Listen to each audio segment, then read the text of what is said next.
Still, I gotta be the sad clown. When we compare and contrast Tony Soprano's character with other modern TV leads, we often think of Walter White or Don Draper, for instance. But to me, I think that Tony Soprano and Roger Sterling have quite a few parallels, with of course some differences. My mother loved me in some completely pointless way and it's gone. But that's what I want to focus on here. Let's dive in. Whoa, whoa, whoa, whoa, whoa, whoa! You all right, Roger? Jesus. You feel loss. Damn it, how many times do I have to say this? I don't feel anything. Tony's married to Carmela, and though they separate at one point, they never get divorced. Roger and his first wife, Mona, however, get a divorce after 30 years, after which Roger marries a young girl he meets at the office, though they eventually divorce too. And like Tony, he's not exactly entirely faithful as a married man, to say the least. Roger and Tony suffer with various health issues. Not the same ones, though if you didn't know that Tony was having a panic attack, you couldn't be blamed for thinking he was having a heart attack too. Of course, later on in the series, Tony is very physically injured after getting shot by Junior. Here, he looks more like Roger when Roger's on the floor after having a heart attack.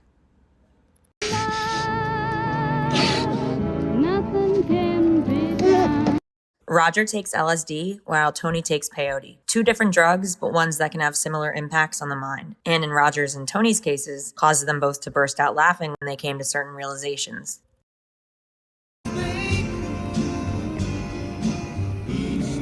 Don't look in the mirror. What?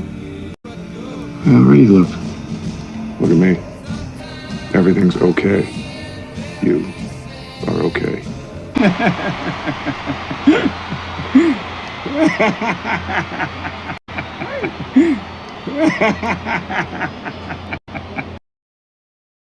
Tony had the realization that now that Christopher was dead, his luck has taken a 180. As for Roger, well, for Roger and Jane, his wife at the time, the LSD helps them come to the realization that their marriage is over. Probably something most people wouldn't laugh at, but then again, most people don't laugh uncontrollably at the fact that because they murdered their nephew, their life seems a lot luckier and brighter right now. Are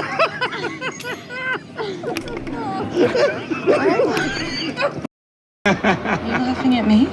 Oh, God, Doc, what is it all about? Help me! Therapy. Tony goes to therapy, and so does Roger. Now, it's not for nearly as long or quite as frequent as we see with Tony in his weekly appointments with Dr. Melfi, but there are some moments with Roger in therapy that distinctly remind me of Tony's sessions with Dr. Melfi. In fact, there are some lines that could be literally copied and pasted into the script of The Sopranos, and vice versa. It's hard sometimes. We talked about that too. What exactly are you joking about? You're obviously not afraid they're boring. I don't know, I'm bored or something. What are the events in life?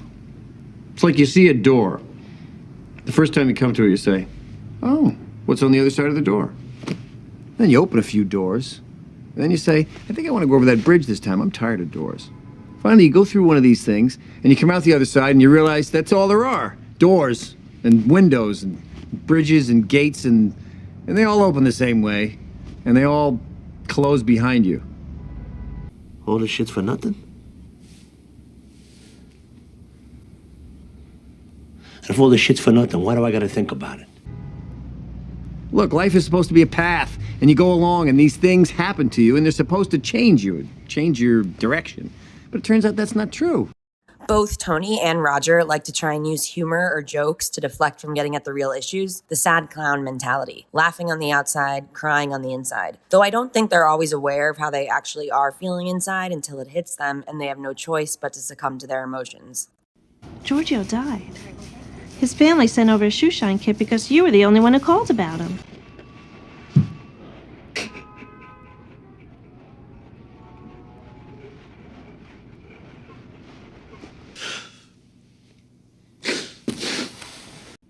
What did you do instead? Went out in the yard and burned ants with a magnifying glass. Little sense of humor here. I say that's a joke, son. We discussed this.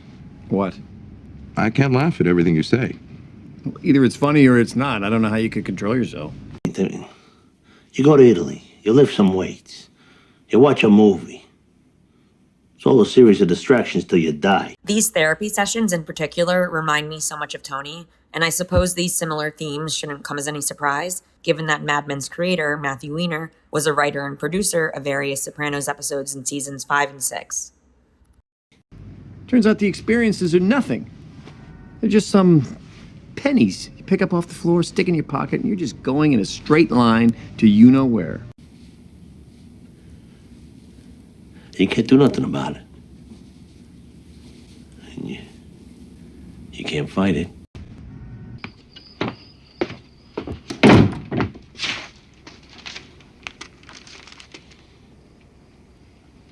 What? Oh, your mother died. You're kidding.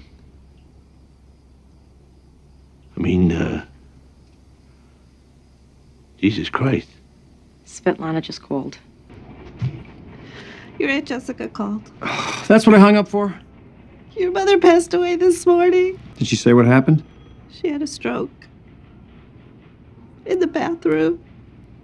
As we know, Tony's mother also died of a stroke. What about the cause of death? Did they say? Massive stroke. Yeah. Well, I asked, didn't I? Excuse me, I would like to speak first. I think you just did. Maybe you'd like to tell them how Ma saved all your childhood schoolwork and varsity leathers and, none of mine are Barbara's. You just did. No, the eulogies, the remarks. I wish to go first. Of course, of course. This is such a crock of shit. Carmela, be quiet. This is my house. I'm leaving. Let her talk, goddammit. Get down, No, you! I'll speak if I want. Goddammit, who are you? Minister of propaganda? I said, Mimsy, Mims, you should find another man. Life is long. She said, I don't need anyone. My heart is full because my son is my sunshine. This is my funeral! Roger says, "It's my funeral." Well, Roger's father was also a Roger, so if it was his father's funeral, saying it's Roger Sterling's funeral would be technically correct, but it's his mother's. But maybe Roger feels like it is his funeral, because as he says to his therapist, his mother was this invisible parachute for him his whole life, and now she's gone. Now what? Must be very hard for you. I don't feel anything.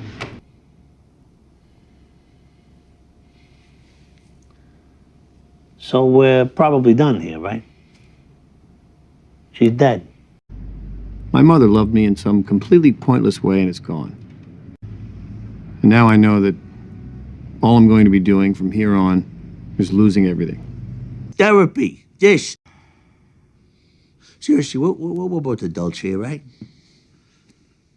So, after all is said and done, after all the complaining and the crying and all the bullshit, is this all there is? Just acknowledging that life, unlike this analysis, will eventually end.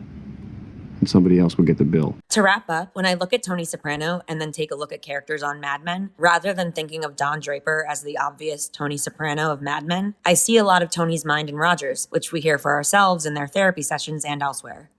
What do you think? Thanks for watching. I hope you enjoyed this latest Sopranos Mad Men crossover.